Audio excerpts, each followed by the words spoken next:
Comment je vous dirais bien ça? Je capote.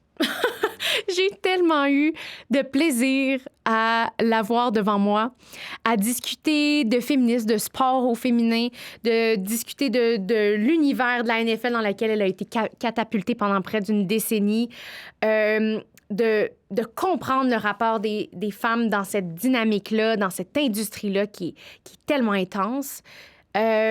Honnêtement, un échange extraordinaire. Et comme vous le voyez, je me suis vraiment donnée.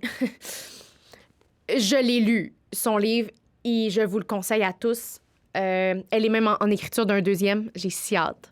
Mais pour le moment, sans plus tarder, je vous présente la fabuleuse tête de cochon, Florence Agathe Dubé-Moreau. Bonne écoute.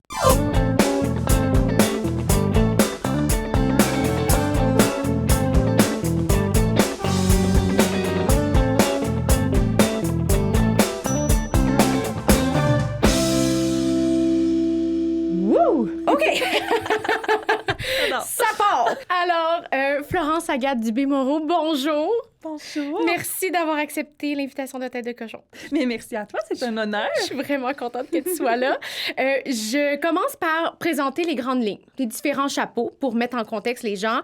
Donc, commissaire indépendante en art contemporain, autrice, chroniqueuse. D'ailleurs, je mets une petite parenthèse sur ton titre de commissaire parce que tu le décris un peu comme une metteur en scène, une réalisatrice d'exposition. Puis tu travailles tu fais des ponts entre les artistes, les œuvres et les publics. Exact. Fait que ça, c'est vraiment trippant. Donc, une travailleuse de la culture. Et ce qui m'amène à te parler en début, juste tu crées des ponts. Tu crées des ponts à travers la culture, mais aussi des ponts avec le sport, parce que tu as écrit ton premier essai hors-jeu, qui va bientôt fêter, à l'heure où on enregistre, il va bientôt fêter ses 2 ans déjà. Oui, exact. On en parle encore. C'est vrai. Il fait beaucoup de bruit, mais c'est formidable, ça. Quelle chance, quelle chance. Jamais j'aurais pu espérer que Hors-jeu ait cette vie dans le temps, ait cet écho aussi. Je me considère tellement chanceuse aussi qu'il y ait eu une espèce d'ébullition simultanée par rapport au sport féminin, puis à la montée de la place du sport féminin dans l'actualité, qui a comme coïncidé par un magnifique hasard avec la sortie de Hors-jeu en 2023, et qui a comme participé au rayonnement de Hors-jeu un peu par la bande, ou un peu comme si Hors-jeu faisait partie de ce mouvement-là et permettait d'amplifier ces voix-là, de parler de féminisme dans le sport aussi. Fait que c'est une magnifique aventure depuis 2 ans. Mais je suis contente. On y reviendra un peu plus tard parce que je veux qu'on commence par ce qui t'a forgé, par ton enfance, un peu nomade, un peu beaucoup en fait. Parce que, puis ça, tu t'en parles dans ton livre également, mais tu as navigué entre le Québec et 8 autres villes à travers le monde, de par le métier de ton père, qui était architecte pour des chantiers navals. Exact, oui. Qu'est-ce qui... tu sais, quand on pense à ces années-là, qu'est-ce qui remonte de cette enfance-là à bouger, à s'établir, à revenir? Tu sais, on dirait qu'il y avait un présage pour ce que tu as suivi un peu plus tard, là, tu sais. C'est fou, la vie, des fois. Oui. Hein? Mais en fait, ce que je trouve fascinant dans cette... tu sais, en regardant derrière maintenant, à 35 ans, sur mon enfance puis mon adolescence, donc du fait que de 0 à 16 ans, j'ai autant bougé, déménagé, tu sais, qu'on vivait plusieurs mois par année dans d'autres pays et tout, que ça soit à travers le Canada, aux États-Unis, en Europe, dans les Caraïbes, c'est que on dirait que le côté atypique de ce cheminement-là ou de cette mobilité-là qu'on avait dans notre famille, ça m'est apparu vraiment plus tard dans ma vie. Je pense qu'il y avait quelque chose du fait que j'avais toujours connu ça. C'était un peu ça la norme dans notre famille, le rythme dans la famille, dans la vie familiale. Donc, c'était pas étrange, c'était pas bizarre, c'était pas quelque chose qui me dérangeait, c'était juste comme ça. Ouais. Il y avait pas vraiment de choix. On avait, typiquement, on avait souvent comme notre point d'ancrage au Québec, puis 2, 4, 6 mois par année, on allait rejoindre mon père, dépendamment de où il travaillait dans le monde. Puis on allait là-bas s'établir, puis on faisait l'école à la maison, dirigée par ma mère, qui était prof d'art plastique à l'époque. Puis ensuite, on revenait au Québec, des fois finir l'année scolaire, puis on repartait pour l'été, on revenait pour la rentrée. Tu sais, c'était très décousu, mais en même temps, tu sais, gardé dans une structure qui était vraiment avec un souci de que ça soit cohérent et unifié tu sais, pour nous comme enfants. Puis ça, c'était ma mère qui était la gardienne de cette unité-là. Fait que, ouais, rétrospectivement, c'était pas quelque chose qui était étrange. C'est quelque chose que j'ai vu comme une immense chance que j'ai eue comme enfant de vivre ces expériences-là d'ouverture, de découverte, d'apprendre, tu sais, sur le monde, puis aussi d'apprendre à être autonome, d'apprendre à être, tu sais, avoir une certaine adaptabilité aussi, oui, tu sais, comme enfant. Qui est nécessaire, là, que t'as pas le choix de développer. Absolument, c'est fou. Fait que, tu sais, je m'en suis rendu compte plus tard, en grandissant, comme, tu sais, adolescente et jeune adulte. Puis un autre point qui m'est apparu vraiment, tu sais, plus tardivement, justement, comme jeune adulte, c'était à quel point toute cette expérience qui est absolument extraordinaire, ben elle avait été rendue possible par ma mère aussi. Tu sais. Tous les sacrifices que ça a demandé à ma mère, qui avait une carrière, justement, en enseignement, qui avait une carrière en art aussi visuel. Elle avait étudié à la base en art visuel puis en histoire de l'art, et qui a décidé de mettre sur la glace sa carrière pour permettre à son mari de vivre ses rêves professionnels et surtout à sa famille d'avoir un certain sens de normalité à travers toute cette mobilité-là, puis de pouvoir avoir cette cohésion, préserver cette cohésion-là. Ça, c'est un engagement de la part de ma mère que j'ai pu voir et constater et je pense apprécier à sa juste valeur beaucoup plus tard dans ma vie aussi, tu sais.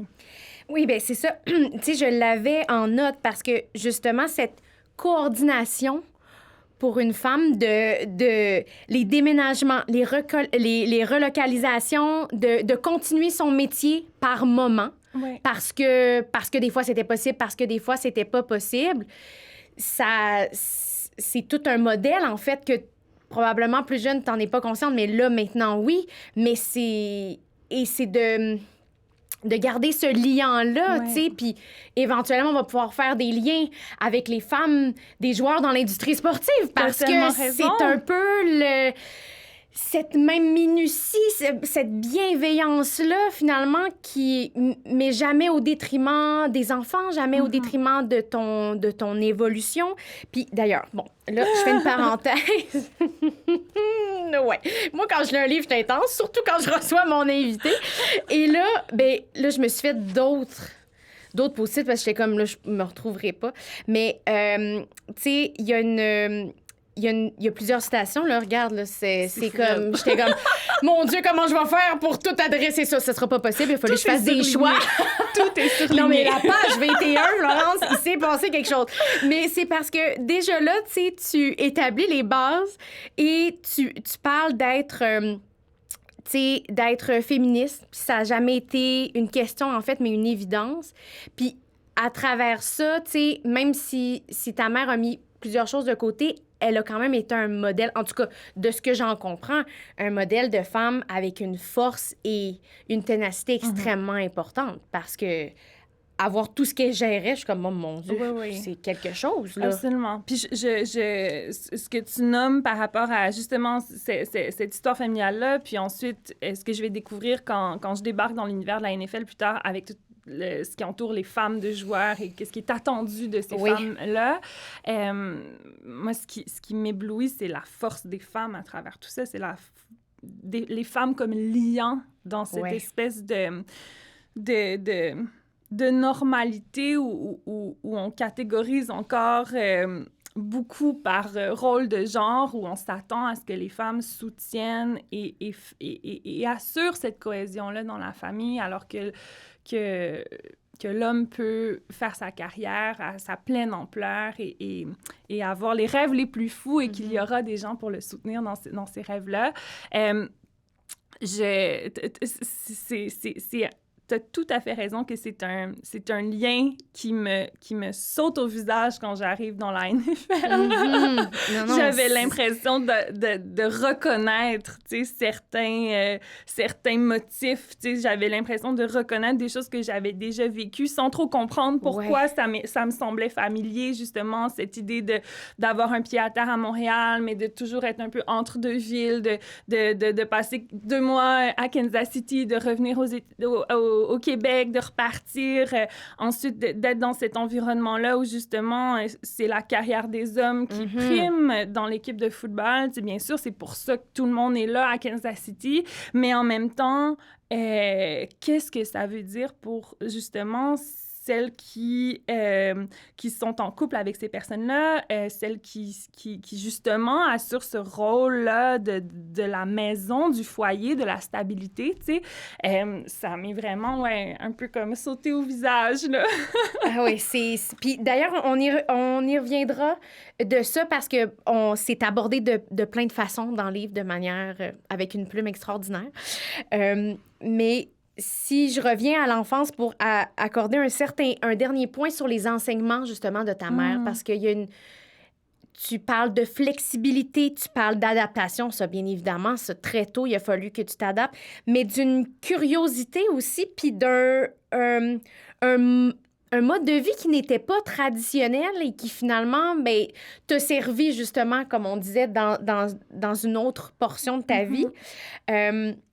Mais tous ces enseignements, à travers tous ces enseignements-là, ces chamboulements-là, tu sais, la jeune Florence, à l'époque, est-ce qu'elle se permet quand même de rêver, tu sais, d'avoir une perspective d'avenir, même s'il y a beaucoup de mouvements autour d'elle? Ah, c'est une belle question. Mais je pense que une des grandes chances que j'ai eues d'être justement élevée dans une famille où, tu sais, j'avais 2 parents d'une certaine façon entrepreneurs, tu sais, dans la façon dont ils envisageaient leur carrière. Puis 2 parents où la créativité avait aussi une grande place dans leur travail. Tu sais, bon, ma mère avec son ancrage en art, mais mon père en architecture aussi, tu sais, il y a quand même cette donnée-là.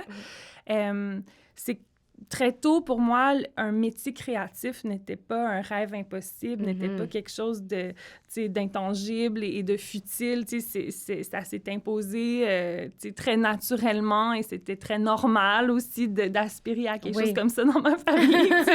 Il n'y avait pas de surprise, là. Non, c'est ça. Ils sont pas tombés des nues. C'est ça va, là. Non, la petite histoire familiale, c'est qu'à 2 ans, je demandais de faire des cours de danse. Puis, moi, j'ai été mindée sur la danse classique. Je te comprends. Tellement tôt dans ma vie. Puis j'ai fait de la danse de 2 ans jusqu'à 19 ans de manière non-stop. Le feu a pogné. Oui, c'est ça. Puis après ça, tu sais, toute mon enfance, adolescence, c'était comme programme en mode intensif, sport-études, tu sais, entraînement de haut niveau, tu sais, jusqu'au niveau semi-professionnel, tu sais. Mais ça a jamais été discuté. Tu sais, ça n'a jamais été un enjeu. Tu sais, je comprends. Maintenant que je travaille dans le milieu des arts, tu sais, j'ai entendu des histoires justement d'enfants qui vont dire j'ai envie d'être artiste en art visuel ou j'ai envie d'être musicienne, puis qu'il y a une grande réticence ou une crainte, tu sais, et je la comprends, c'est pas des métiers qui financièrement sont faciles et ça demande souvent énormément de ressources et de chances et de privilèges à mettre en place ces carrières-là. C'est vrai que c'est des réels défis, mais c'est là où, encore une fois, avec le recul, je mesure ma chance d'enfant de moi ne jamais m'avoir fait challenger sur le fait que j'avais envie de devenir danseuse professionnelle et que c'était mon seul et unique objectif. Il n'y avait pas d'autre option. C'était ça qui allait se passer. Fin de la discussion. Oui, c'est ça. J'ai eu de l'appui et énormément d'amour dans ce chemin-là que j'avais envie de tracer, là. Ouais. Bien, d'ailleurs, parlons-en, parce que ce chemin-là de danseuse, ton passé de spectacle, de scène, ton désir de performance de haut niveau, il y a quelque chose qui était très familier aussi avec quand tu as côtoyé le sport professionnel par la suite, mais il y a quand même eu une forme de deuil parce que tu t'es blessée. Ouais. Puis je sais pas comment te dire à quel point je comprends ça, là, parce que ça m'est arrivé. Heureusement, j'ai pu redanser à nouveau. Mais en début de carrière, quand tu es toute fleurissante, quand tu es en train de te propulser et que ça arrive, c'est un premier choc, assurément. Comment tu as vécu ça à cette époque-là, ce revirement de situation-là qui était assurément aucunement envisagé parce que clairement, tu voulais devenir danseuse professionnelle. Absolument. Ben, je pense que, comme, en fait, c'est une histoire qui est très banale et commune, en fait. Tu sais, au sens où, comme tellement d'athlètes, j'ai vécu une blessure trop grave pour continuer ma carrière. Donc, c'est pas moi qui ai décidé de mettre fin à mon parcours. C'est mon corps qui n'était pas capable de suivre ce chemin-là, tu sais. Puis ça enclenche un processus de deuil qui est similaire dans n'importe quel sport. Là. Ben, là, je parle de sport parce que pour moi, la danse, c'est un art et un sport. 100%! Je te suis à 100%! Comme plein d'athlètes, tu sais, je veux dire... il y a une majorité d'athlètes, j'ai l'impression, qui rencontrent ce mur-là à un certain point, tu sais, qui ne prennent pas la décision de la fin de carrière. Oui. C'est autres éléments qui la prennent pour eux et pour elles et eux. Et ce deuil-là est teinté par cet événement-là, parce que je crois que le processus de deuil est quand même présent quand tu décides de prendre ta retraite, par exemple, de ton sport ou de ton art, mais le processus est différent. Donc, moi, à 19 ans, ça avait été comme une période hyper difficile parce que, en fait, j'ai eu un problème à la hanche, puis j'ai eu 3 chirurgies, une reconstruction de la hanche, j'ai dû réapprendre à marcher. Ça a été comme terrible. Ça a été hyper difficile physiquement et psychologiquement. Donc, ça a enclenché une espèce de processus de OK, ce chapitre-là se ferme et qu'est-ce que ce sera la suite? Et comme tu dis, elle n'était pas envisagée, la suite. Fait qu'il y a eu quand même ce moment trouble aussi où tu es au cégep, tu es en définition de ton identité. Question, des doutes, c'est tout ça. Là. Puis il y avait toute la relation au corps aussi, tu sais, mon corps qui était mon outil de travail, qui était mon identité aussi. Et là, tout d'un coup, mon corps qui ne fonctionne plus comme je veux, qui change à travers cette blessure-là aussi. Et donc, de se réapproprier cette expérience-là de, bon, quelle est ma relation à mon corps? Qu'est-ce que j'ai envie de faire comme travail autre que danser? Bien, c'est sûr, parce que là, t'as toujours espéré danser. Clairement, t'avais pas de plan B. Bien, exact. Puis aussi, tu sais, comme plein d'athlètes de haut niveau, quand t'arrives, tu sais, à cette espèce de goulot-là de fin de formation, t'es au niveau semi-professionnel, t'arrives dans la sphère professionnelle, ta vie sociale et en fait, toute ta vie autour de ton sport, de ta performance, elle est réglée autour de ça. Oui. Il y avait aussi tout un apprentissage de, OK, c'est quoi ma vie sociale à l'extérieur de mon sport? C'était, je veux dire, tout est réglé. C'est comme n'importe quel athlète. C'est ton sommeil, c'est ce que tu manges, c'est ton horaire de la semaine, c'est justement les amis, la famille. Donc, ça a été un long processus. Ça m'a pris plus qu'1 an à comme un peu comprendre ce que je voulais, décider quelles étaient les prochaines étapes, faire un processus aussi d'accompagnement en thérapie du sport pour comme essayer d'identifier, tu sais, psychologiquement aussi, de me donner des outils de OK, c'est comment je prends des points d'appui à travers ce processus-là. Mais oui, ça a été un long deuil, puis je pense que, tu sais, les deuils, c'est quelque chose qu'on porte toujours aussi. Tu sais, la danse va toujours faire partie de moi. Ça a été une école incroyable sur l'art, sur la vision de la vie, sur les liens, justement, entre culture et public, sur comment est-ce qu'on construit des histoires à travers le médium artistique, tu sais. Donc, c'est quelque chose que je porte encore en moi, que je vais toujours porter en moi, mais qui s'est transformé maintenant. Est-ce que tu danses, mais différemment? Est-ce que la danse, puis là, c'est par pure curiosité, là, est-ce que Tu sais, parce que l'art occupe une grande place dans ta vie, mais est-ce que tu es capable de nourrir la danseuse différemment? Ben, j'ai enseigné puis j'ai dansé comme, tu sais, pour le plaisir après. Mais je trouvais ça très difficile d'avoir c'était ce plus rapport, confrontant, là, ouais. un peu par la bande et OK. tout. Mais je te dirais qu'en fait, comment ça s'est transposé, c'est que je pense que longtemps, j'ai beaucoup associé les émotions à du mouvement. Comme pour moi, c'était très... Visuellement, les émotions étaient beaucoup des mouvements. Puis même dans l'écriture, quand j'écris, je pense beaucoup en mouvement et en spatialité, comme quand je visualise un texte ou quand je construis un texte que je suis en train de rédiger.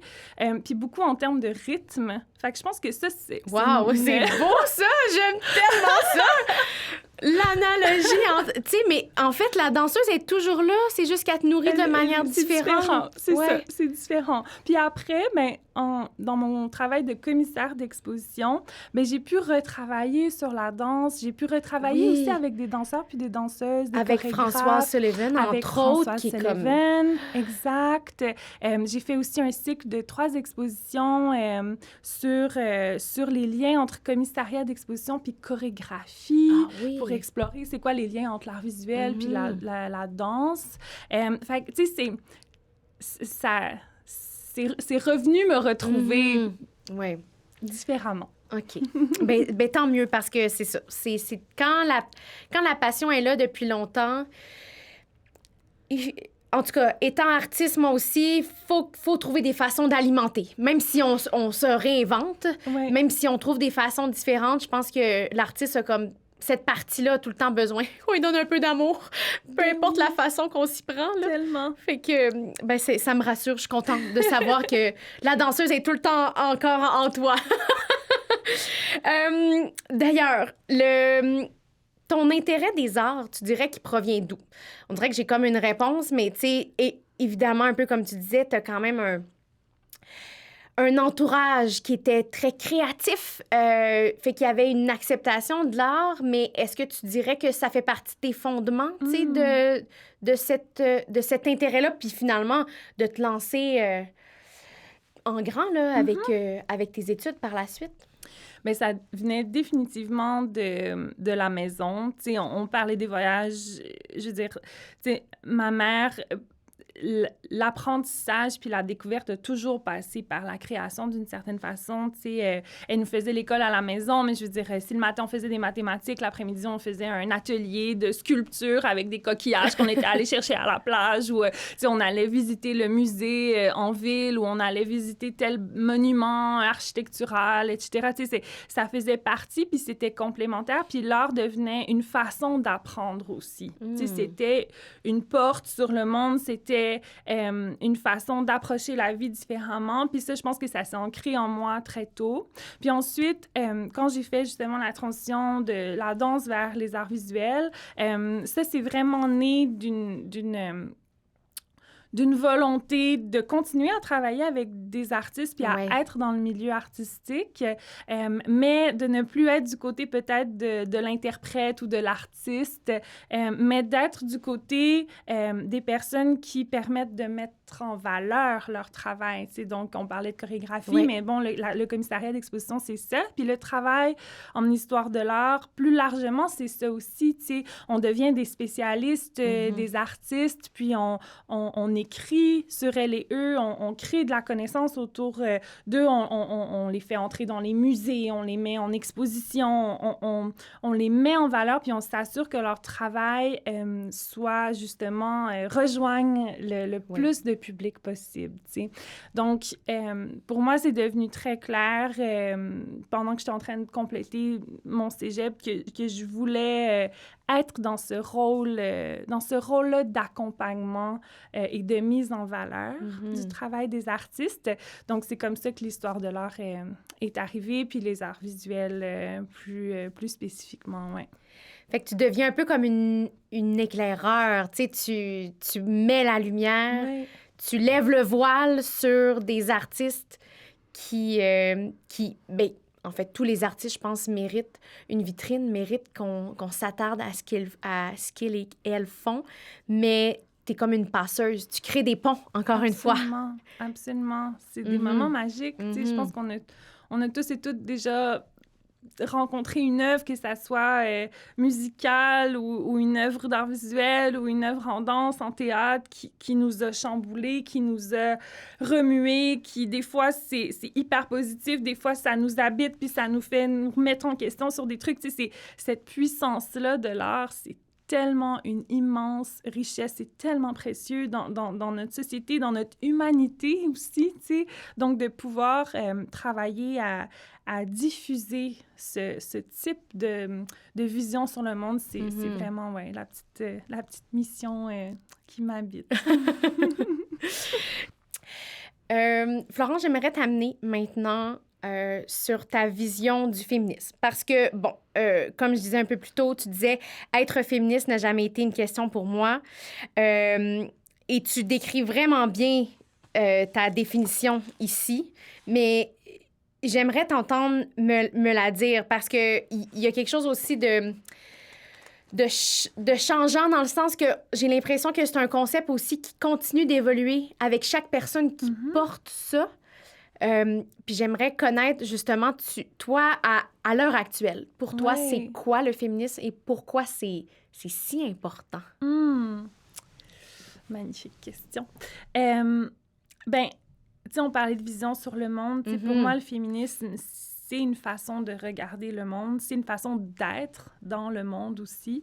C'est une espèce de lunette là, à travers laquelle on peut réfléchir au rôle et aux catégories de genre, où on peut réfléchir aux droits aussi des personnes qui s'identifient comme femmes, mais aussi où on peut réfléchir à toutes les formes d'oppression ou de discrimination des communautés qui sont marginalisées ou minorisées dans les sociétés, tu sais.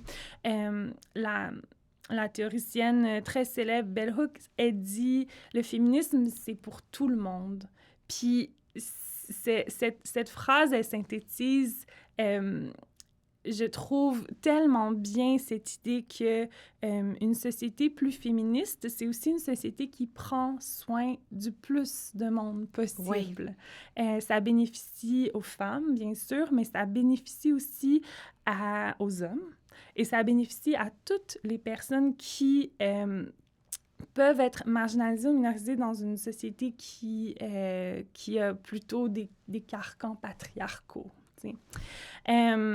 Ou racistes ou homophobes. Et, donc, cette idée de l'intersection, on parle d'intersectionnalité beaucoup dans le féminisme dans les dernières années, cette idée que plusieurs oppressions, plusieurs discriminations, plusieurs luttes peuvent être en intersection, peuvent se croiser. Oui, ce qui rend les enjeux encore plus difficiles pour ces personnes-là. Et donc, c'est important d'être à l'affût de ces différentes réalités-là et d'être sensible à ça. Et le féminisme est un des outils pour être à l'affût de ces enjeux-là et pour bâtir une société qui est plus juste, qui est plus équitable, qui est plus diversifiée aussi dans ses approches. Donc, pour moi, c'est tout ça, le féminisme. Puis, effectivement, c'est une posture qui doit être ouverte et sensible à comment la société évolue, change, se transforme. Le féminisme, c'est un mouvement qui se transforme aussi avec la société. Et donc, se donner le droit aussi d'apprendre à travers cette posture-là et de changer son point de vue, de s'adapter, de garder ça ouvert. Pour moi, c'est très important aussi. Et c'est tout à fait correct aussi parce que je trouve que ça déculpabilise aussi d'une certaine façon. Il n'y a pas une bonne façon d'être féministe. Il y a plein de façons d'être féministe. En fait, il y a autant de féminisme qu'il y a de personnes féministes. Puis ça, c'est hyper important parce que ça permet de se dire, ben moi, je suis un bébé féministe, je commence à m'y intéresser, je commence à lire là-dessus, je commence à m'identifier à ça et à vouloir m'impliquer là-dedans. Et avec les années, ben là, je vais avoir des bases, je vais plus connaître ça, là, je vais peut-être avoir une idée plus définie de qu'est-ce que ça veut dire pour moi, le féminisme, à ce moment-là, dans ma vie. Ce spectre-là, il est super intéressant, parce que je trouve qu'il invite, en fait, à à tous les profils, à tous les âges, à joindre cette façon et cette sensibilité-là d'être au monde. Parce que c'est ça, il y a quelque chose de très fort là-dedans, puis tu sais, ça m'amène progressivement à l'écriture du livre, parce que ce désir-là de prendre une voix, de prendre ta voix et de prendre ce que tu as vécu pour exprimer, en fait, ta vision, mais jamais en l'imposant, mais plus en établissant, voici moi, mes constats, voici moi, comment je me suis sentie. Il y a quelque chose de très fort là-dedans, puis je trouve que ta tête de cochon, elle est là, entre autres, parce que... Puis là, bon, prochain extrait. On est rendu là. Et c'est à la fin même, parce que tu parles de défendre une voix féministe dans la sphère publique est terrorisant. Écrire sur le sport en tant que femme est terrorisant. Formuler une analyse féministe du sport est terrorisant. Pourtant, je ne vois aucune autre option. J'écris pour elle, j'écris pour moi, j'écris pour nous. J'ai lu quelque part qu'un livre ne se crée qu'en communauté. J'aime penser que celui-ci est composé de toutes les femmes du sport et je les remercie. Moi, je suis là, ben voyons, elle m'achève, là! En terminant ce livre-là. Mais tu t'es pitché dans le vide en écrivant ça, là. Tellement. Mais je te salue.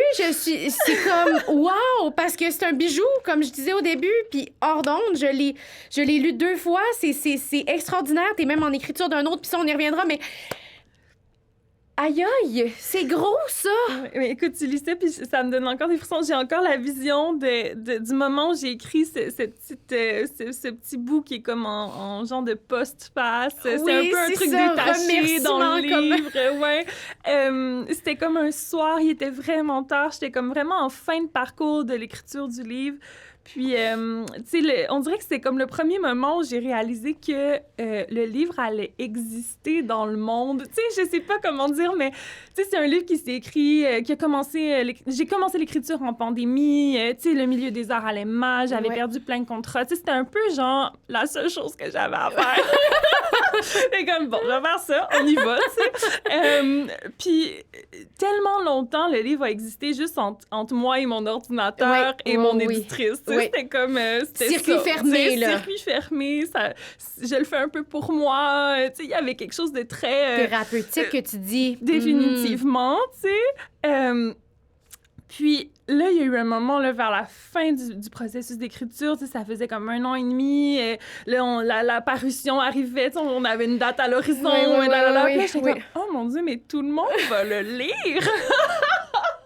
Des gens vont le lire! Puis là, j'avoue que j'ai comme...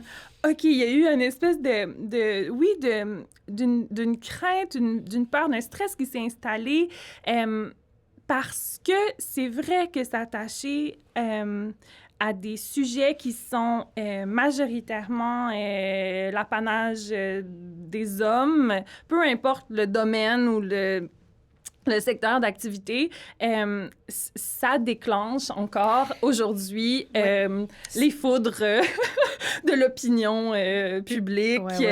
On sait l'hostilité des espaces numériques à l'égard des femmes. Ce ne sont pas toujours des espaces qui sont sécuritaires pour les femmes. Et là, j'étais comme, oh mon Dieu! Là moi, je m'en vais comme pitcher ça. Puis j'étais comme, salut! Alors, voici mon opinion sur le sport masculin. Oh non! Je suis féministe. Fin de la discussion. J'ai comme pogné mon 2 minutes. Mon Dieu, ça me fait pleurer. Non, mais ça me fait pleurer de rire et de joie dans le sens que je suis comme, oh mon... Mais on dirait que la nervosité que tu as dû ressentir, on dirait qu'elle sort là. Moi, par procuration, je me dis... Aïe, aïe! Mais en même temps, c'est beau. Puis genre, je suis tellement contente et fière que tu l'aies fait, mais je comprends tellement la terreur que tu devais ressentir de faire « Hey, je me mets à nu, là. » C'est comme, je pitch ça dans l'univers, puis je sais pas. Hyper vulnérable. Puis en même temps, c'est ça qui est paradoxal, puis je pense que ça cohabite souvent dans la création en général. Oui, Il y a comme cette peur-là, ou cette notion de vulnérabilité, puis en même temps de nécessité. Puis il n'y a pas d'autre issue, puis c'est ça qui est ça. plus tôt cette semaine, j'ai une amie qui me demandait « Est-ce que l'écriture, c'est ta passion? » Puis j'étais comme « Ah, c'est une bonne question. Est-ce que c'est ma passion? Ça serait quoi ma passion? Oui. Puis j'étais comme « Mais on dirait que je vois pas l'écriture comme ma passion. Je vois vraiment l'écriture comme un besoin. Il y a quelque chose de... Ouais. Puis ça fait écho à ça parce qu'il n'y a pas d'autre issue, on dirait. C'est comme ça va toujours être présent, ça aura des formes différentes, mais j'ai comme besoin, c'est comme mon moyen d'expression. Oui.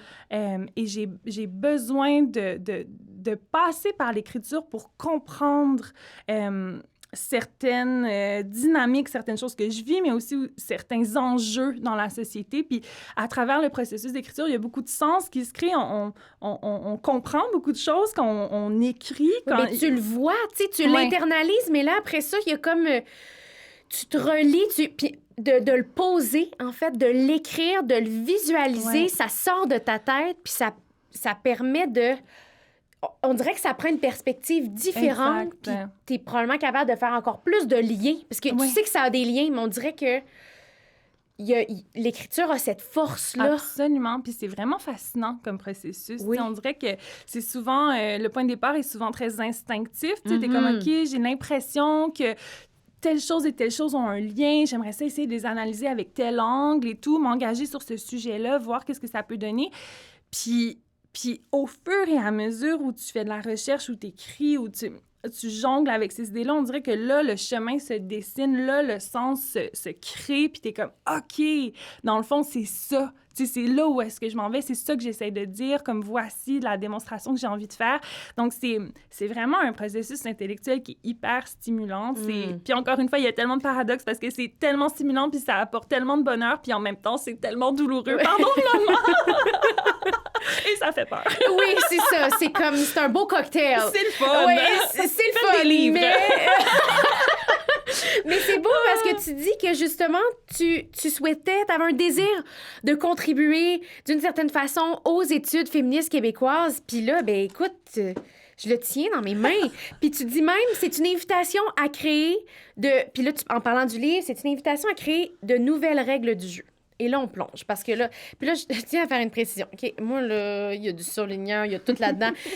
Dans ma préparation, j'étais comme, Sandrine, il faut que tu fasses des choix. Parce que là, tu pourrais passer 2 jours à l'analyser. Parce que moi, je le contre-analyse. Tout a pris quasiment 2 ans à l'écrire. Moi, je suis comme, OK, mais attends un peu, on peut-tu aller plus en profondeur, là? Non, là, c'est là que je t'amène. T'es-tu prête? J'adore, je suis prête. Bon, comme on a dit tantôt, 2 ans, bientôt, à l'automne, en octobre 2023, qui est sorti, il a fait beaucoup jaser. Nomination, t'as même reçu le prix de la gouverneure générale, catégorie essai en 2024. Félicitations pour ça. Merci. C'est comme inespéré. Là, c'est comme du crémage par-dessus du crémage. Là, on aime ça. Puis là, bien évidemment, ça émerge quand même de l'arrivée de ton conjoint dans la NFL en 2014. Tout bascule. T'es littéralement parachuté là-dedans.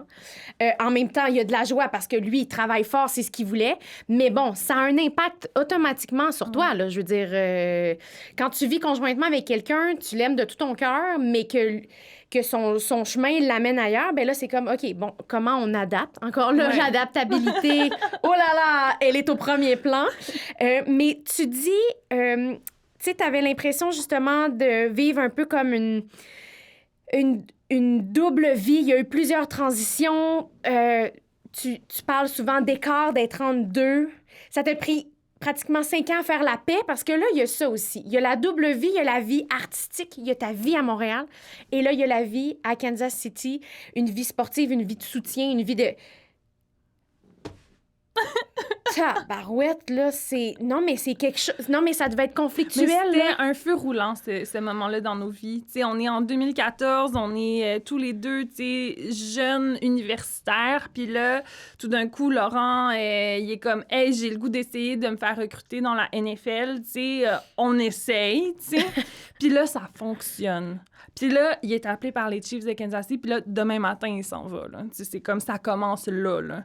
C'était tellement intense comme moment, puis c'était tellement inespéré, tu sais, dans le sens que c'était un rêve. Oui. Et si ça se passe, ça serait incroyable, mais comme, tu sais, on s'entend, tu sais, les chances sont tellement infimes qu'un Canadien soit pris, tu sais, dans la NFL. Je veux dire, c'est pas quelque chose qui arrive beaucoup, tu sais.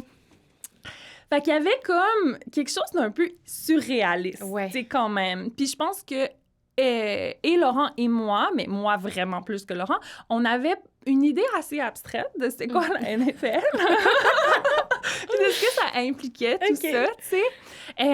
Fait que, tu sais, le processus s'est enclenché, puis l'affaire, c'est que la NFL, c'est une grosse machine.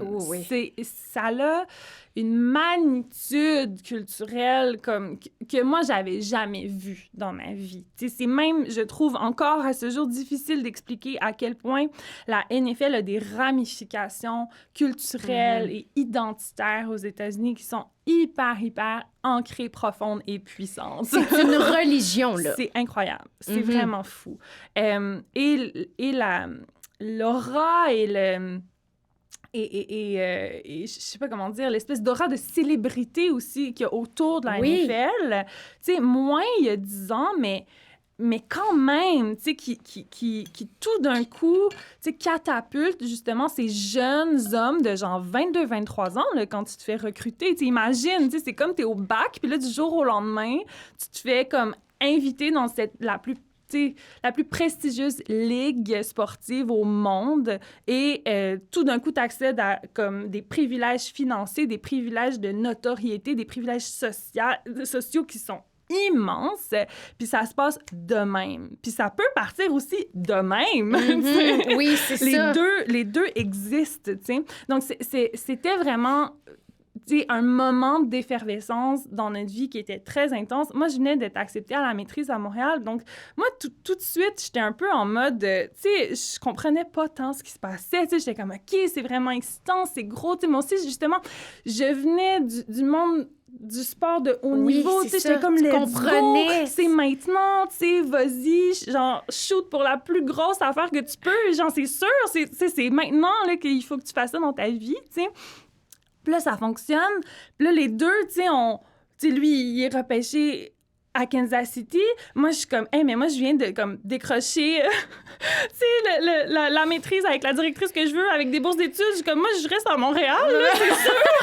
Tu sais, moi, j'ai vu mon rêve à Montréal, modestement, à l'UQAM, mais tu sais, c'est ça qui se passe, là, tu sais. Fait qu'en fait, les premières années, tu sais, je pense qu'on a appris à justement apprivoiser la NFL un peu chacun de notre bord, tu sais. Puis là, tu sais, Laurent, lui, il restait 6 mois par année aux États-Unis. Fait que moi, quand je pouvais, à travers justement le parcours de maîtrise, ben j'y allais passer des longs week-ends ou des semaines. Donc, ça a été aussi un peu une découverte qui se faisait par coup. Tu sais, c'était tout le temps un petit peu décousu. C'était des bourrasques, là, à chaque exactement, fois. Exactement. Puis à chaque fois, c'était comme, oh mon Dieu, c'est gros! Oh mon Dieu, c'est gros! C'est tellement intense. Fait que c'était...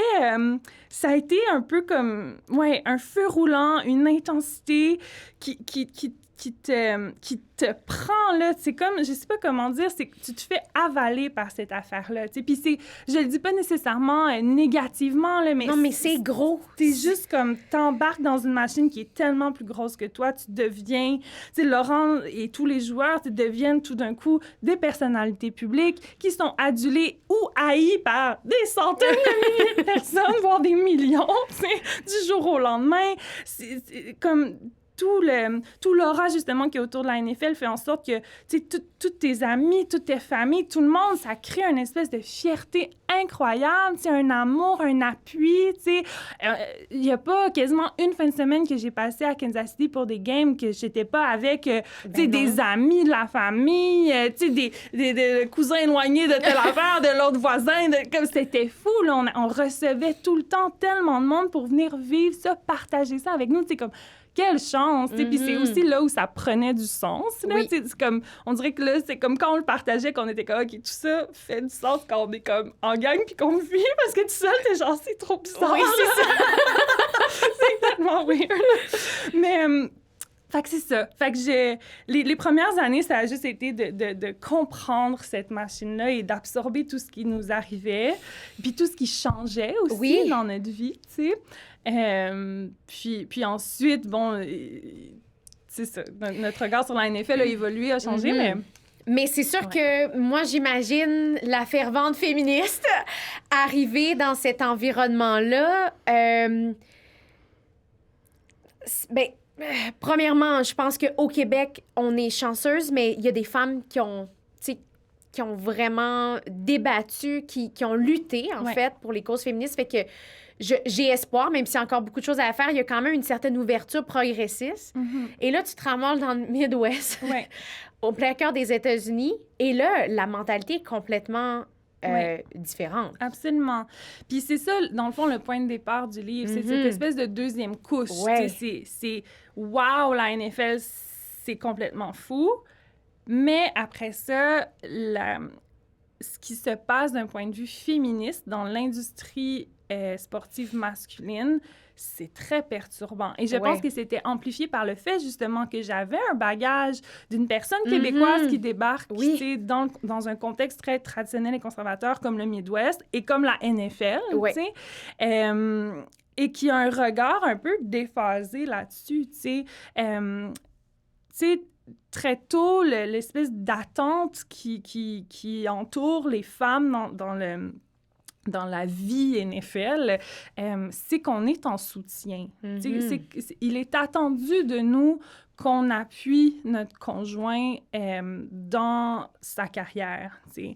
Puis pour moi, il y a quelque chose d'un peu encore surprenant dans cette attente-là, parce qu'il faut comprendre que la machine NFL étant tellement grosse, il y a des centaines de personnes qui sont payées, rémunérées au bien-être de ces hommes-là, de ces jeunes hommes-là. Bien sûr, ils ont leur coach et tout ça, mais ils ont aussi des gens qui des équipes les sportives, nourrissent, qui les soignent, qui sont là juste pour les aider dans la logistique de la vie, s'ils ont besoin d'un char, d'une maison. Comme il y a des gens qui sont là pour les aider, pour les appuyer. Donc, c'est vraiment des gens qui entrent à leur centre d'entraînement le matin et qui sont pris en charge de A à Z. Je veux dire, il y a même des gens qui font leur lavage, là, dans le sens que il n'y a rien à penser. Non, c'est ça. Il n'y a pas de charge mentale ici. Tu t'en vas jouer au ballon. Oui, c'est ça, tu t'en vas jouer. Puis on veut que tu sois le meilleur à jouer au ballon. Et donc, on prend tout en charge. Mais lorsque les joueurs sortent de ce complexe d'entraînement-là, du contexte d'entraînement et qu'ils arrivent à la maison, c'est comme s'il y a une espèce d'attente que ça va être reproduit aussi à la maison et que donc la charge mentale justement qui entoure gérer un foyer, gérer en fait 2 foyers parce que souvent tu n'habites pas à l'année longue dans la ville où tu joues, gérer les enfants. Et donc, si tu habites dans 2 villes, tu as souvent 2 écoles à gérer aussi pendant l'année scolaire pour tes enfants. Et là, gérer le lavage, les repas, gérer aussi les valises des gars, parce que les gars jouent 1 semaine sur 2 à l'extérieur de Kansas City. Et donc, moi, je m'étais fait inviter à un atelier sur comment faire la valise de notre chum et de comment personnaliser, en fait, la valise en laissant des petits passages, notre petit passage de la Bible favori écrit à la main qu'on pouvait glisser dans sa valise. Comme ça, quand il arrivait à destination et qu'il ouvrait sa valise, il était réconforté, tu sais. Donc, tu sais, c'est pas placardé partout. Tu sais, on se fait pas dire genre, hey, ta to-do list aujourd'hui, tu l'as pas coché au complet. Mais il y a un contexte, il y a un climat. Il y a des ateliers de socialisation pour les femmes où on se fait dire, tu sais, où on se fait inviter à considérer ces choses-là, tu sais, qui, au final, contribue à créer une espèce de hiérarchie, ou en fait à reproduire une hiérarchie qu'on connaît entre l'homme et la femme dans un couple hétérosexuel, où, encore une fois, l'homme a son métier de pourvoyeur et il doit accomplir sa carrière à son plein potentiel, et la femme est là en soutien, et la femme est là aussi pour lui donner des enfants et prendre soin de la famille. Tu sais, c'est un discours traditionnel et conservateur qu'on connaît, là, qu'on entend, mais j'avoue que en 2014, comme Québécoise, à débarquer dans ce contexte-là, naïvement, je ne pensais pas que ça existait tant que ça dans la vie. Puis après, je dis ça, puis je dis vraiment naïvement parce que je pense que dans les dernières années, on a vu qu'ailleurs au Canada, c'est un discours qui est très présent. Je veux dire, on entend de plus en plus ces échos-là antiféministes. Oui, il y a une remontée pro-natalistes. Tu sais, c'est comme, c'est ça. Il y a beaucoup, encore une fois, d'intersections un peu épeurantes là-dedans.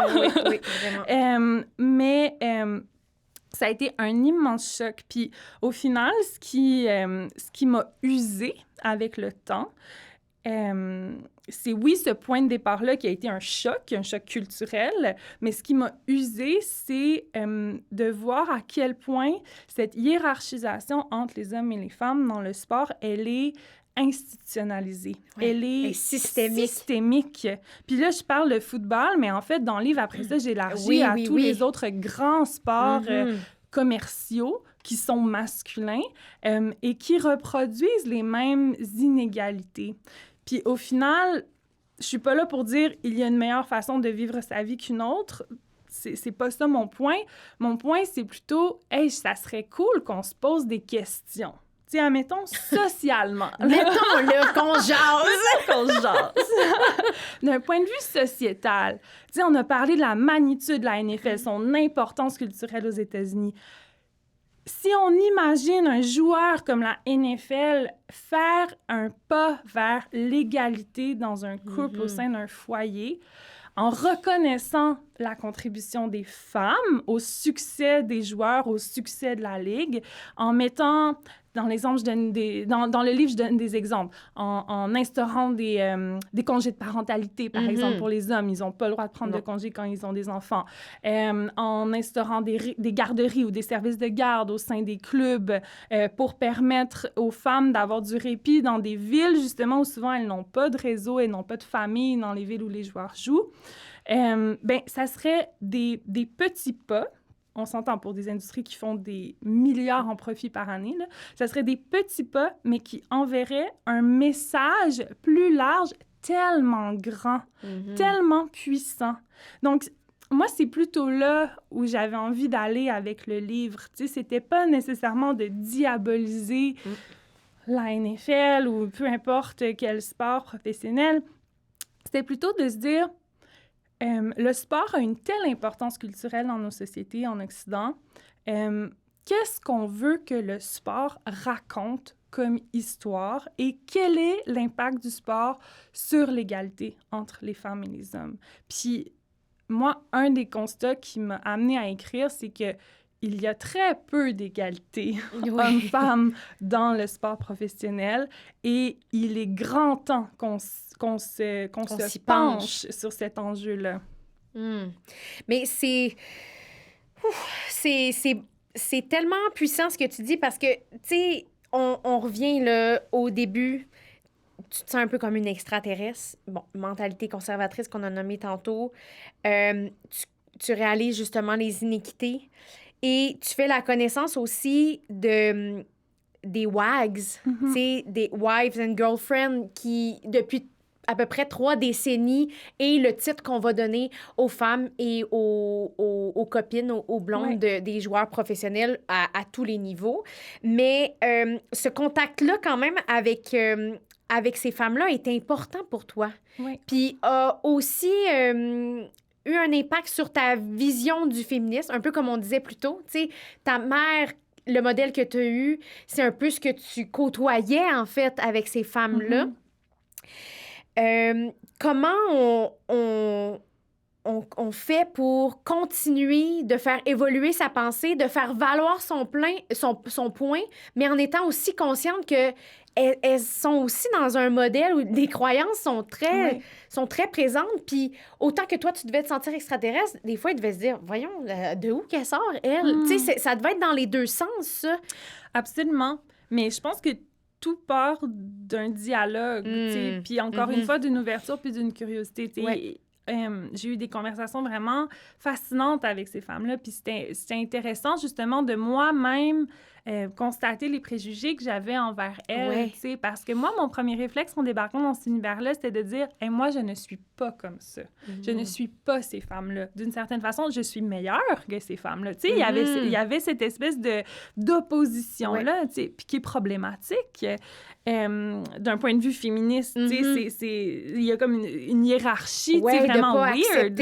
Oui, je comprends. Puis en rencontrant ces femmes-là, en passant du temps avec elles, en parlant avec elles, ben là, j'ai pu voir aussi l'envers du décor parce que tout ça, au final, pour moi, dépasse les décisions personnelles que tu prends dans ce contexte-là. Ouais. Ce qui est intéressant, c'est le contexte. Est-ce que tu peux prendre des décisions qui sont tant éclairées que ça? Est-ce que tu as de la marge de manœuvre pour prendre ces décisions-là dans ce contexte-là? Où est-ce que le contexte t'amène? Moi, c'est plutôt là, je trouve qu'on a du travail à faire. Encore une fois, ça revient à une échelle qui est plutôt systémique, qui est plutôt institutionnelle, tu sais. Je pense que ça parle plutôt d'un climat où, justement, on met les femmes au second plan et on érige les femmes les hommes en héros. Et c'est là où c'est problématique. C'est cette séparation-là, mais de comprendre dans quel contexte elles s'inscrivent et comment elles prennent leurs décisions. Pour moi, ça a été comme une immense révélation. Puis j'ai eu envie de les raconter, ces femmes-là, de les raconter pour mettre en valeur tous les sacrifices qu'elles font, justement, tout le travail invisible qu'elles font, puis de faire valoir le fait que ces femmes-là participent, justement, à l'économie sportive, participent au succès de la NFL, mais on n'en parle pas et on ne les valorise pas sous cet angle-là. Et donc, de les raconter différemment, pour moi, c'est devenu comme une espèce de prise de position, en fait, parce qu'on a tendance à les mettre dans des boîtes, à les catégoriser, à leur attacher des stéréotypes, comme si elles étaient un petit peu potiches, d'accepter cette situation, comme si elles profitaient de cette situation, comme si elles étaient là juste pour la gloire et l'argent, tu sais, alors que c'est excessivement sexiste et j'ai même envie de dire misogyne de catégoriser toutes ces femmes-là dans le même panier alors que personne ne s'est jamais demandé à savoir si la NFL met quoi que ce soit en place pour que ces femmes-là prennent des décisions différemment, soient valorisées, soient mises de l'avant. Donc, pour moi, cette confrontation-là, je ne sais pas comment dire, cette problématique-là, elle est devenue vraiment un moteur pour valoriser leur apport dans le sport, puis justement prendre la décision de les inscrire en dialogue avec les autres femmes dans le sport. Parce que dans le livre, je parle des conjointes de joueurs, mais je parle aussi des cheerleaders, des arbitres, des coachs, des dirigeantes d'équipe. Puis c'était important pour moi de les placer toutes un peu comme dans le même continuum, parce que pour moi, toutes ces femmes-là contribuent à l'industrie du sport masculin.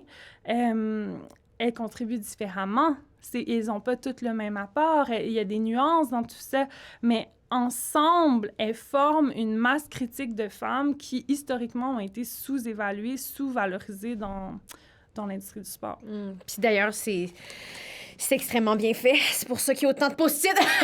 Parce qu'il y a des segments extraordinaires. Tu sais, pour les gens qui ne l'auraient pas lu, je pense que ça vaut la peine parce que, tu sais, là, on effleure, on va en profondeur dans certains aspects, mais il y a un travail de moine, là, tu sais, dans la recherche et dans ce que tu viens illustrer de par les lectures, de par les recherches, de par ton vécu aussi, tu sais, sur près de 10 ans dans cette réalité-là qui est très... c'est très fédérateur, je trouve que ça éclaire beaucoup qu'on soit féministe ou pas, ou qu'on ait un intérêt pour le sport de manière générale. Je pense que ce livre-là devrait être sur la table de chevet de plusieurs personnes. Bien, en fait, ce qui est intéressant, c'est qu'au final, je parle de sport, mais on connaît ces dynamiques-là, on connaît ces motifs-là. Puis depuis la sortie du livre, il y a tellement de femmes qui sont venues me voir pour me dire hey, moi, je travaille en construction, ou je travaille en cinéma, ou je travaille au gouvernement, en politique. Puis j'ai tellement reconnu de situations dont tu parles, puis justement de dynamiques que tu décris. Ça m'a fait du bien de lire ça. Tu sais, il y a quelque chose aussi de, en se racontant comme femme, ben on offre la chance à d'autres personnes de se reconnaître et donc de ensemble se sentir moins seules. Il y a cette espèce de force féministe très connue aussi du récit autobiographique où bon, la phrase très célèbre, le privé est politique, mais cette idée où, en se racontant, il y a aussi un exercice de sororité. Tu sais, on peut s'entraider, puis on peut briser cette solitude-là qui, au final, quand on est isolé chacune dans notre coin, mais ça aussi, cet isolement-là contribue à perpétuer les inégalités, tu sais. Puis en sachant que ces dynamiques-là, ben finalement, elles sont transversales à plein de domaines, puis que moi, je parle de sport ou que toi, tu me parles d'un chantier de construction, on se parle la même affaire, mais il y a une puissance là-dedans, tu sais, parce qu'on peut s'échanger sur ce vécu-là, puis on peut mettre en place aussi des actions ou identifier qu'est-ce qui ne fonctionne pas, tu sais. Mais c'est beau parce que tu mets tu mets les lunettes, tu mets l'éclairage sur ça, mais finalement, c'est systémique, mais c'est systémique dans toutes les sphères de notre société. C'est la société en soi, justement, qui aurait besoin d'un remaniement, mais comme tu dis, le sport a tellement un impact important au niveau sportif, mais au niveau culturel, que de prendre cette porte-là pour l'illustrer et de voir cet écho-là que le livre a, je trouve ça tellement beau. En même temps, ça me dit, mon Dieu, du travail à faire. On n'a pas fini. Mais au moins, c'est comme si c'était un autre pas dans la bonne direction pour ouvrir la discussion, pour permettre à ces femmes-là qui ne sont pas nécessairement liées au sport directement, mais qui se sentent incluses, concernées, qu'on a l'impression que ta voix est un peu leur voix. Tu sais, tu sers un peu de porte-voix pour d'autres milieux, mais c'est beau, ça. Oui, mais c'est intéressant ce que tu dis parce que ça me fait aussi penser que on dirait que depuis l'apparition du livre, c'est dans les 2 dernières années, il y a une autre dynamique qui m'est apparue du point de vue féministe, justement, de la réflexion féministe, c'est cette idée aussi que, comme femme, tu sais, notre expérience par rapport au sport est très inégale. Tu sais, c'est très différent d'une femme à l'autre. Tu sais, il y a des femmes qui s'identifient comme sportives depuis toujours, puis qui ont toujours... qui se sont identifiées au sport, puis qui appartiennent à ces communautés-là et tout ça. Puis, il y a beaucoup de femmes qui, pour elles, depuis même l'éducation physique à l'école, il y a comme une distinction, un recul, un pas, genre, ceci n'est... Une distance, là. Oui, exactement. Ceci n'est pas pour moi, je ne m'identifie pas à ce milieu-là. Puis, pour vrai, je trouve que c'est... Comment leur en vouloir, en fait? Oui, quand après ça, quand tu regardes la couverture en général du sport dans les médias, tu sais, qui est immense là, comparativement à plein d'autres domaines. Il n'y a pas beaucoup de domaines dans la vie où il y a des chaînes spécialisées 24 heures sur 24 là-dessus, des cahiers spécialisés dans tous les journaux, que ça fait partie de chaque bulletin de nouvelles à tous les jours. Tu sais, je veux dire, on entend parler de sport, qu'on aime ou qu'on n'aime pas le sport tout le temps là, dans la vie, tu sais. Mais que cette couverture-là, ben, au final, elle ne parle presque jamais de femmes. Parce qu'on sait que, bon, c'est à peu près au Québec un genre de 4 à 5 % de la couverture médiatique qui est dévouée à parler de sport féminin ou de femmes athlètes. Donc, c'est rien, tu sais. Donc, nous, mettons, depuis qu'on est enfant, ben on se fait raconter le sport d'une certaine façon, mais sans jamais vraiment pouvoir s'identifier à ce produit-là. Tu sais, non seulement parce qu'on ne voit pas beaucoup de femmes athlètes, mais aussi parce que les journalistes sportifs sont majoritairement des hommes. Ça aussi, les chiffres sont vraiment catastrophiques. Et que donc, et tout le packaging, j'ai envie de dire, le marketing, l'image qui entoure le sport est aussi très versé vers un public qui est identifié comme masculin et à qui on adresse ce produit sportif-là. Et donc, ce que je trouve vraiment fascinant, c'est que je me dis, est-ce qu'il y aurait quelque chose comme une espèce de reprise féministe, un peu comme un empowerment des femmes autour du sport en ce moment, à justement apprendre sur le sport, vraiment se mettre dans une posture où, OK, là, j'essaie de regarder un match, de comprendre. Je lis un essai sur le sport. Tiens, j'ai essayé de démystifier ça. Apprendre sur l'histoire du sport.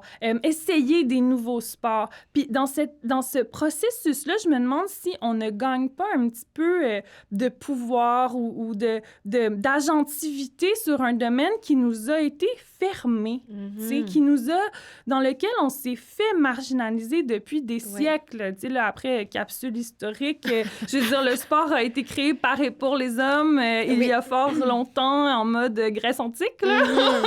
Et qu'au fil des siècles, les discriminations se sont maintenues et jusqu'à très, très récemment, il y avait encore des disciplines qui étaient interdites aux femmes. Je veux dire, on a vécu les premiers Jeux olympiques paritaires, donc avec autant d'athlètes féminins que masculins en 2024. Tu sais, je veux dire, ça fait 2 secondes, là. Je veux dire, juste la course à pied, mettons, pour les femmes, avoir le droit de faire un marathon, là, c'est en 1970 à peu près que ça commence à faire débat aux États-Unis et c'est en 1980 que c'est intégré aux États-Unis, là. Donc, juste être une joggeuse dans la vie, là, c'est une résistance. Non, moi, je trouve que plus que je lis sur l'histoire du sport en ce moment, plus que je trouve qu'il y a quelque chose de je me sens... j'ai l'impression que je gagne en agentivité sur ce milieu-là, sur ce domaine-là. Puis je trouve ça vraiment beau puis puissant. Tu sais, justement, cet été, là, je me suis comme mis au défi d'essayer comme différents trucs, de me sortir de ma zone de confort, de faire du plein air. Tu sais, je suis zéro plein air, mon Dieu Seigneur. Puis d'essayer des trucs, mais dans un mode de...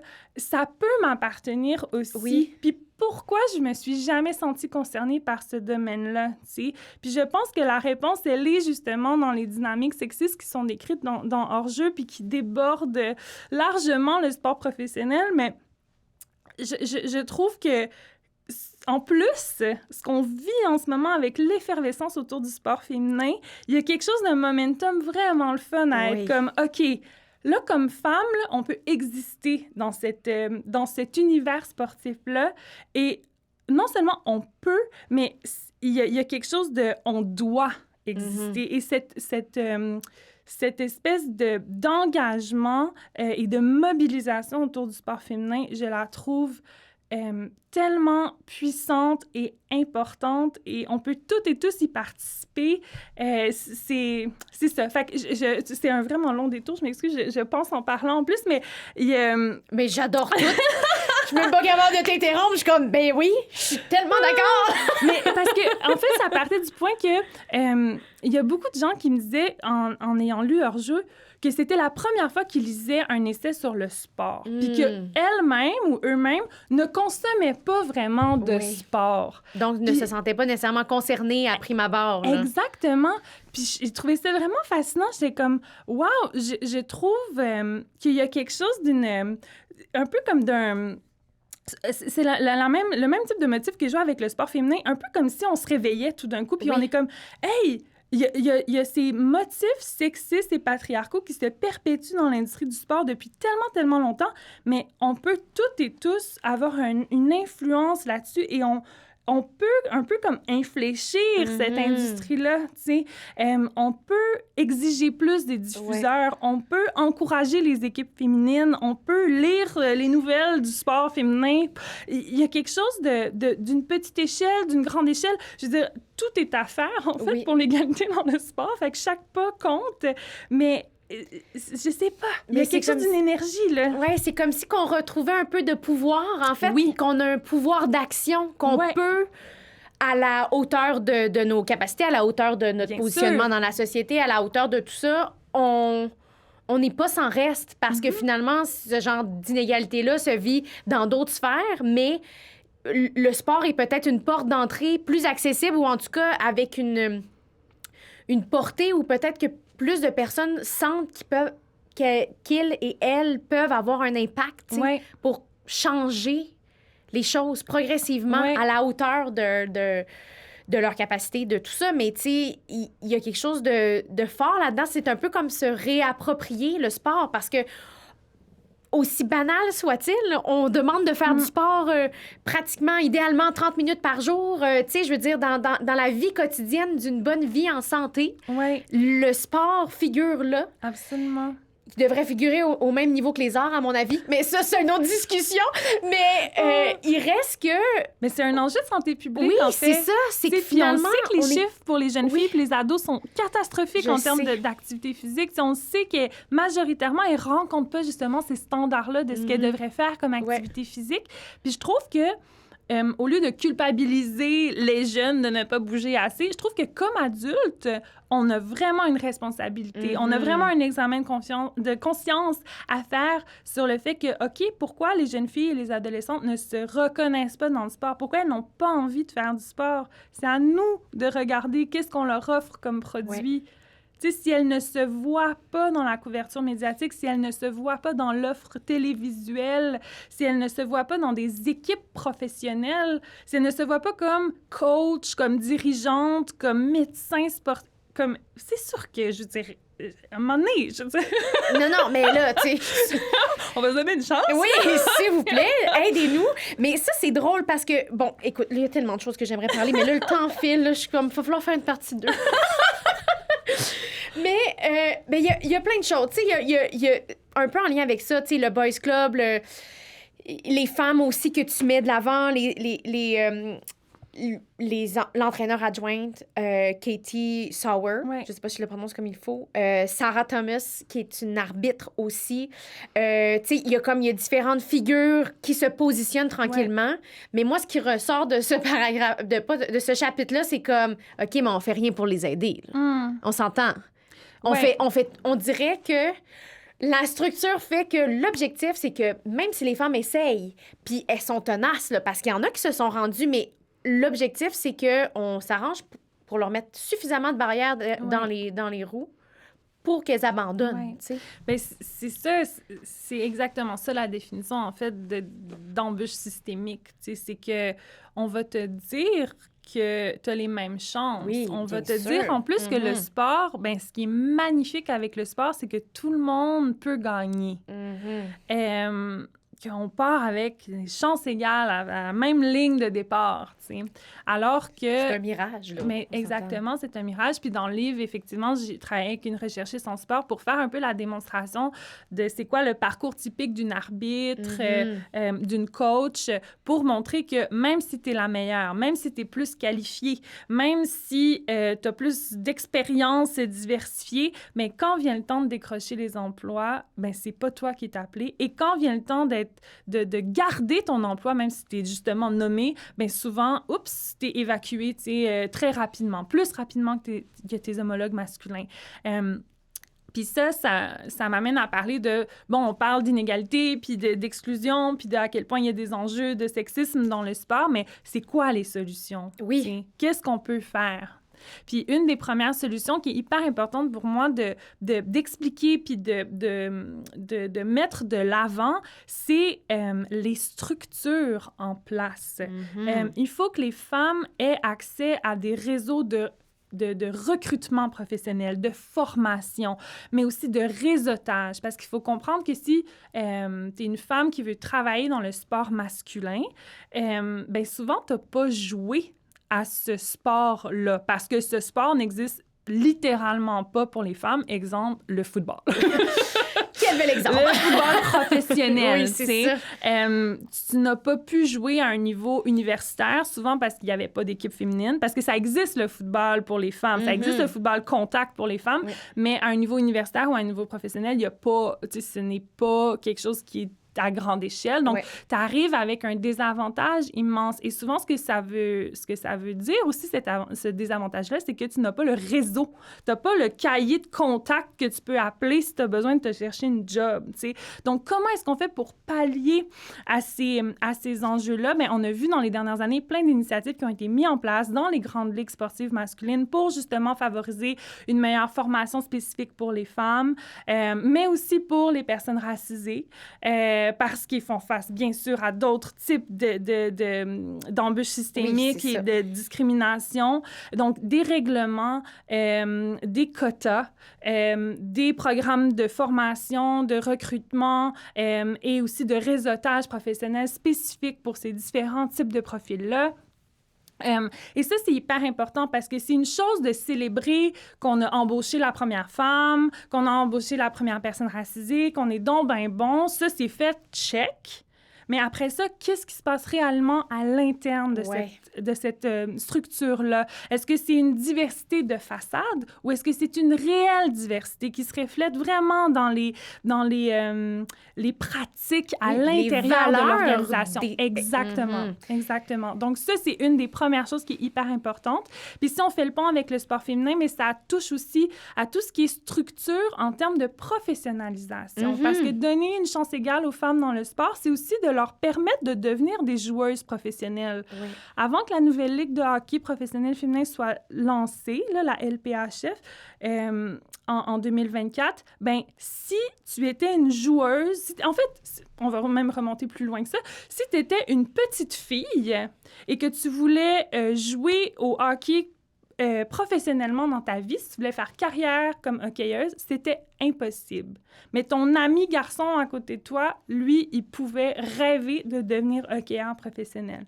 C'est terrible ce qu'on crée comme séparation, comme dichotomie directement dès l'enfance, qu'on socialise des enfants comme ça pendant toute leur vie, que les gars ont plus d'options que les filles dans un domaine. Je veux dire, il n'y a pas beaucoup de place dans la société, en tout cas au Québec, où on accepte de dire de manière genrée à un petit gars puis à une petite fille, toi, tu as ces chances-là, toi, tu n'as pas ces chances-là parce que tu es une fille et il n'y a pas d'autre raison que ça, tu sais. Donc, pour moi, ce qui se passe en ce moment avec la professionnalisation du sport féminin, donc la création de nouvelles ligues professionnelles, c'est hyper stimulant et ça apporte énormément d'espoir parce que là, tout d'un coup, on vient d'ouvrir un chemin devant ces joueuses-là. On vient d'ouvrir un chemin à la petite fille qui tripe soccer au primaire, qui va continuer au secondaire, qui va peut-être joindre une équipe au cégep, joindre une équipe à l'université, puis là, pouvoir aspirer à être recrutée par un club ici même à Montréal. C'est incroyable qu'est-ce qu'on vient de créer pour ces filles-là, mais aussi pour les garçons qui vont grandir en voyant autant d'athlètes féminines que d'athlètes masculins qui vont de grandir dans un monde sportif où on va normaliser que les deux se peuvent, les deux existent, les deux cohabitent et que tu peux aspirer à être une Marie-Philippe Poulin, que tu sois un petit gars ou une petite fille, qu'il n'y a pas de différence, que c'est tout autant inspirant et puissant d'être une Marie-Philippe Poulin, tu sais. Donc, pour moi, ça me... En tout cas, c'est ce qui me fait triper, c'est ce qui est le moteur aussi du deuxième livre. Je te sens vibrer, là. Je suis comme, mon Dieu! Non, mais même j'ai une émotion. C'est tellement... je trouve ça aberrant que pendant tellement d'années, on a accepté que le sport puisse être à ce point-là, ségrégué. Divisé entre les deux genres, mais que là, on est en train de vraiment vivre un changement, là. Le changement dont on est témoin en ce moment par rapport à la montée du sport féminin, c'est historique, là. Tu sais, on n'a jamais vécu une effervescence comme ça en Occident. Donc, c'est un moment qui est important en ce moment, puis qui est important, c'est important d'y participer. Ça parle de cette idée de structure-là. Après ça, les autres pistes de solutions, c'est l'éducation, justement, la socialisation, les mots qu'on utilise, comment on parle du sport féminin versus du sport masculin. Puis, finalement, c'est la visibilité. La visibilité, si on ne voit pas ces athlètes féminines-là, elles n'existent pas. Non, c'est ça. Malheureusement, l'économie du sport fonctionne sur l'image. Et on a besoin d'avoir accès à ces femmes-là à heure de grande écoute, à la télévision, sur les plateformes numériques. On a besoin que ça soit facile d'accès. On a besoin qu'elles soient couvertes dans les médias, qu'elles habitent aussi dans notre univers visuel à tous les jours, qu'elles fassent partie de je sais pas, de la publicité, des ambassadeurs, ambassadrices qu'on voit à travers la ville, par exemple, dans la ville, etc. Donc, il y a quelque chose de dans cette célébration-là, dans cette visibilité-là qui est hyper, hyper importante aussi. Puis d'ailleurs, je vais faire une parenthèse justement sur les deux femmes que j'ai nommées tantôt, là, Sarah Thomas et Katie Sowers, qui pour toi étaient un peu comme des stars quand tu les as vues, parce que toi, tu les as vues sur le terrain. Et c'était des représentations importantes, mais tu les appelais comme des stars, là. Même toi, dans tout cet univers-là effervescent de la NFL, ces deux femmes-là, à deux moments précis au cours de cette grande aventure-là, ont été un peu des phares. Puis c'était comme, hey, il y a des femmes sur le terrain. Mais c'est qu'il y en a tellement pas beaucoup. Je le sais. Puis je parle de sport masculin parce qu'en fait aussi, c'est intéressant. Mettons, il y a là, maintenant, je sais plus, il y a 4 ans, quand j'ai commencé à écrire hors-jeu, parler de sport professionnel féminin, ça aurait presque été impossible. À quel point ça a été vite, les changements dans les dernières années. Tu sais, si j'avais voulu faire un livre sur où sont les femmes dans le sport professionnel féminin, je veux dire, ça aurait été assez succinct, là, comme épopée. Ça aurait pas été... C'est ça.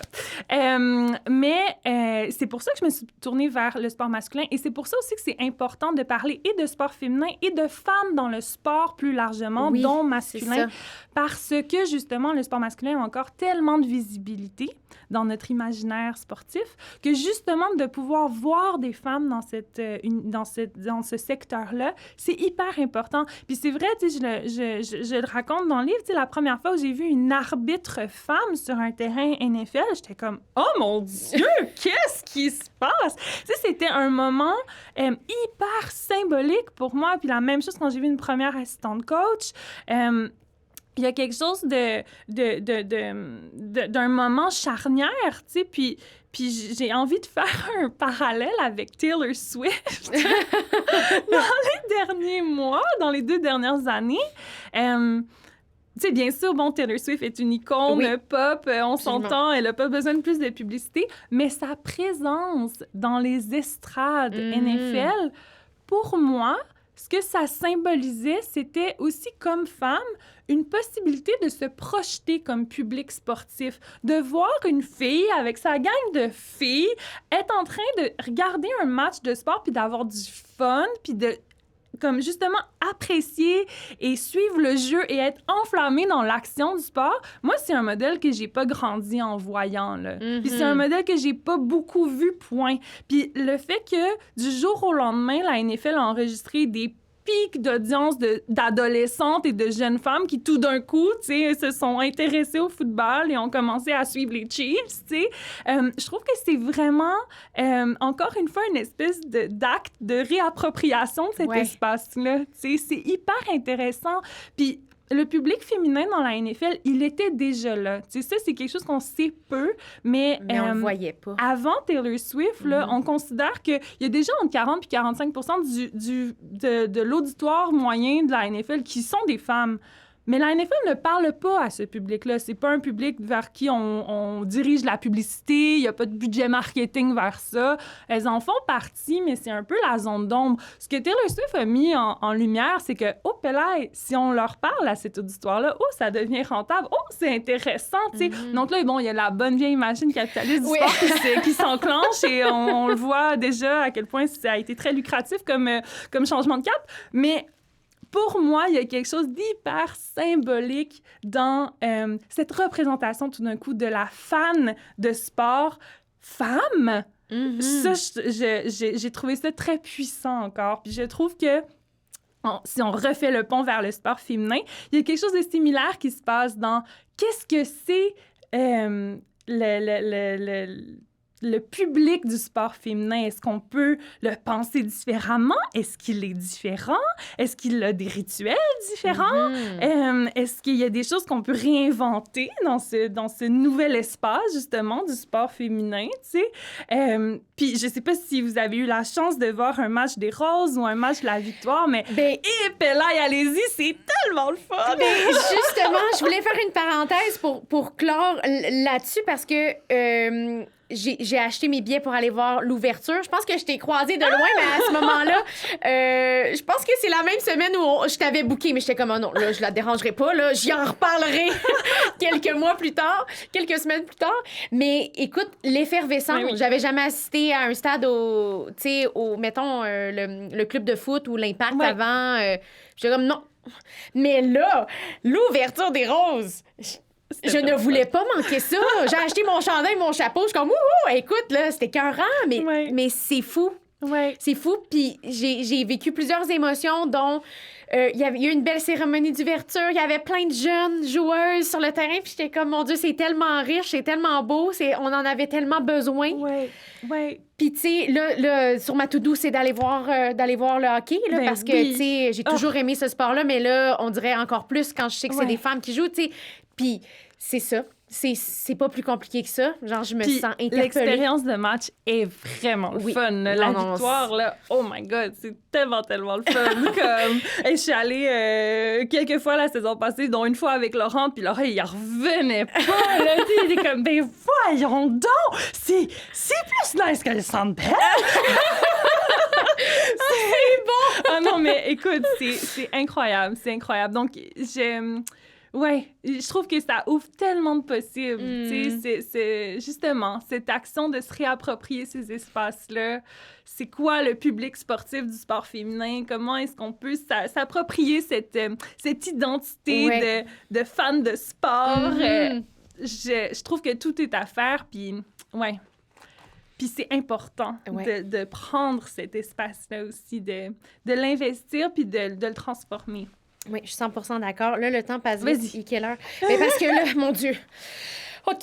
Je t'amène en terminant juste un peu sur la suite, sur l'avenir, sur la fondation qui porte le nom de ton conjoint, Laurent Duvernay-Tardif, mais que tu es coprésidente.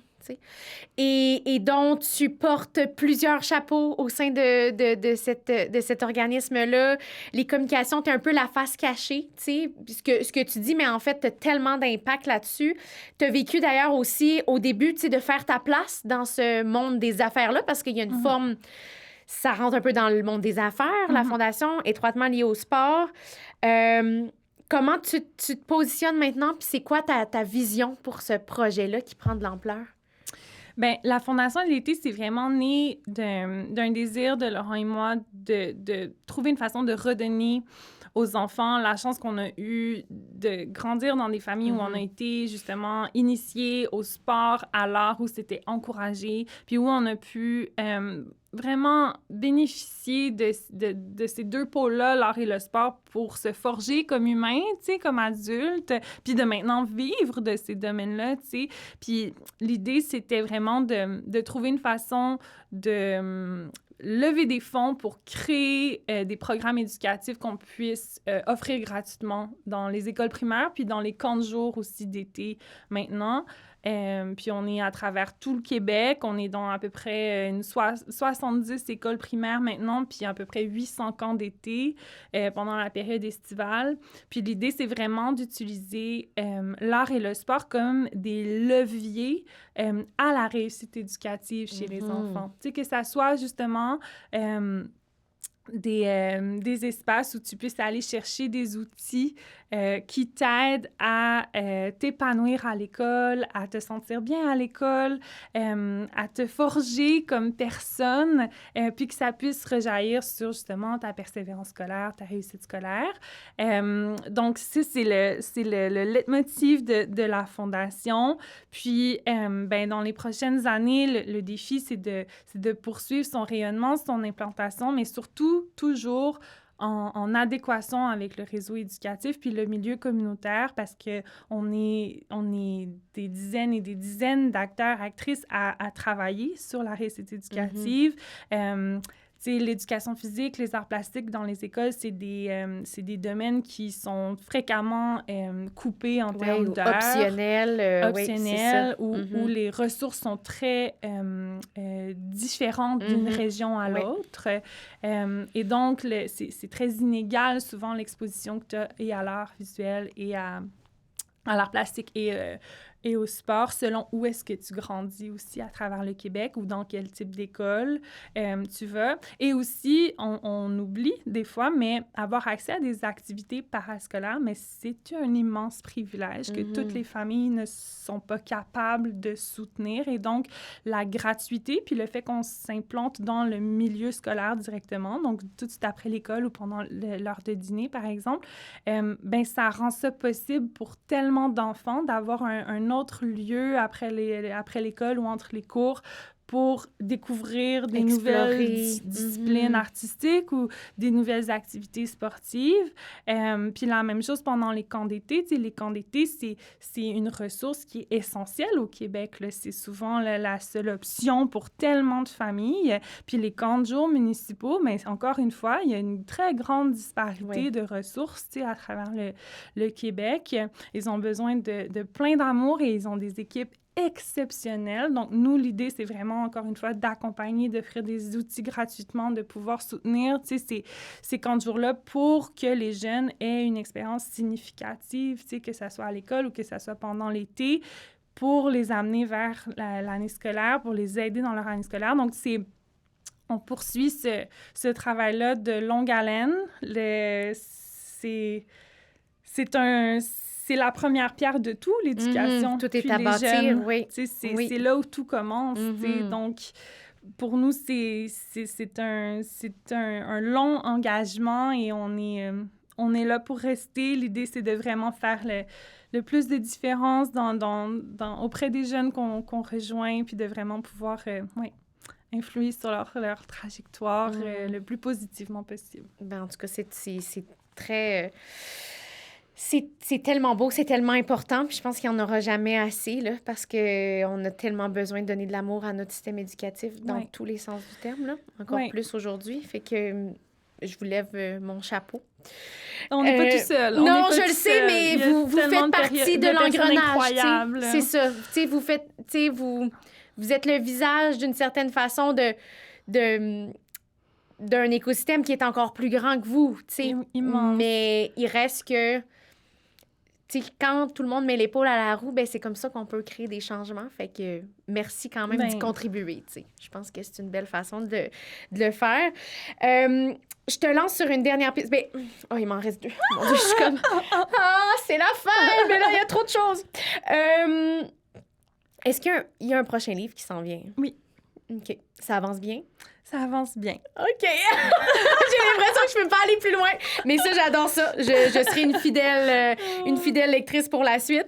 Je termine là-dessus. Dans ton livre, tu parles de la futurité, qui propose que le futur que nous anticipons détermine nos actions présentes. Comment entrevois-tu, toi, ta futurité pour la suite? Wow! On finit ça en force. Wow! C'est tellement une belle question. Je t'avoue qu'en ce moment, je suis vraiment comme plongée dans le processus d'écriture du 2e livre. Bien, c'est parfait, parce que tes actions présentes, c'est pour l'avenir, tu sais. Mais, ben écoute, l'idée du 2e livre, c'est vraiment de mettre en lumière tout ce qui se passe pour le sport féminin en ce moment. J'adore. Puis donc, dans cette idée de futurité, ben moi, j'ai envie de rêver un monde sportif, un imaginaire sportif qui est plus égalitaire puis plus inclusif. Puis l'idée avec le 2e livre, c'est vraiment de nous donner des outils de réflexion puis d'analyse sur tout ce qui se passe autour du sport féminin pour nous donner envie d'y participer à ce mouvement-là et de soutenir ce mouvement-là. Donc, je mets beaucoup d'énergie dans ce projet actuellement. Ben, j'ai très hâte de te lire. Peut-être qu'on aura une partie 2 pour vrai, parce que là, à voir comment j'ai traversé ton livre. Florence Agathe, l'avenir du sport, tu dis que l'avenir du sport se joue en temps réel. Il est féministe, un féministe pour tous. Nous sommes en train d'écrire ce futur. Et moi, j'ai le goût de te dire merci d'y contribuer. Merci. Merci à, effectivement, toutes et tous qui sont en train de le transformer sur le terrain, ce beau monde du sport. Parce qu'on parle de tous ses défauts depuis 1 heure, mais il y a tellement de beauté. Ben, c'est pour ça que je veux que les gens lisent ça, parce qu'il y a du positif, là. Exactement. Tu sais, on met en relief certains éléments plus choquants, parce que je pense que c'est important d'en parler pour amener les réflexions, mais il y a de l'espoir. Je le sens. Exact. Oui, oui. Un gros merci. Merci à toi. Cet épisode a été enregistré dans les studios de la Maison de la Culture Maisonneuve. Si vous avez aimé cet épisode, rendez-vous sur nos réseaux sociaux pour plus de contenu. Un j'aime, un partage ou un commentaire, ça peut vraiment faire la différence et garder le projet vivant. Merci à tous, on se dit à bientôt. Salut!